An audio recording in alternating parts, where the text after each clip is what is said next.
যে কোন পার্টি থাকবে কি থাকবে না, কোন পার্টি নির্বাচন করবে কি করবে না।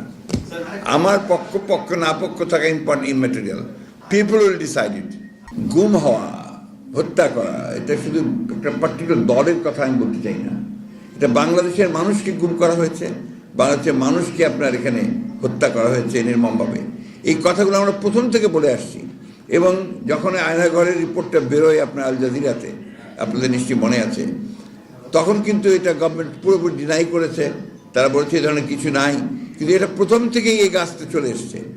আপনার মানুষকে তুলে নিয়ে মিথ্যা অপবাদ দিয়ে সে জঙ্গি সংগঠন করছে, এই ধরনের কথাগুলো বলে বন্দি করে, আটক করে, নির্যাতন করে তাদের কাছ থেকে বিভিন্ন কথা বার করার চেষ্টা করেছে।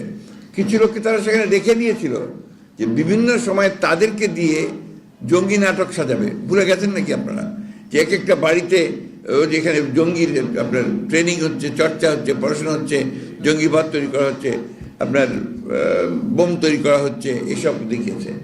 আজকে প্রমাণিত হয়ে গেল যে আমরা যে কথাগুলো বলেছি সেগুলোই সত্যি। আওয়ামী লীগ এবং তার সরকার ওই সময় অত্যন্ত সচেতনভাবে বাংলাদেশের মানবাধিকার লঙ্ঘন করেছে, আপনার গণতন্ত্রকে ধ্বংস করেছে, এবং তারা শুধু ক্ষমতায় টিকে থাকার জন্য তারা বিরোধী দলকে ধ্বংস করেছে। অত্যন্ত একেবারে জোরালোভাবে বিরোধী। আনুপাতিক হারে নির্বাচনের কোনো ব্যবস্থাকে আমরা সমর্থন করবো না, কারণ এখানকার মানুষ এটাতে অভ্যস্ত না, প্রশ্নই উঠতে পারে না। যত দ্রুত নির্বাচন হবে ততই আপনার রাজনীতি সহজ হবে, বাংলাদেশের মানুষ একটা স্থিতিশীল অবস্থার মধ্যে আসবে। নির্বাচনটা হওয়া দরকার দুটো কারণে, প্রধানত একটি হচ্ছে বাংলাদেশে একটা স্থিতিশীলতা ফিরিয়ে নিয়ে আসা, অন্যদিকে একটা গভর্নেন্স চালু করা।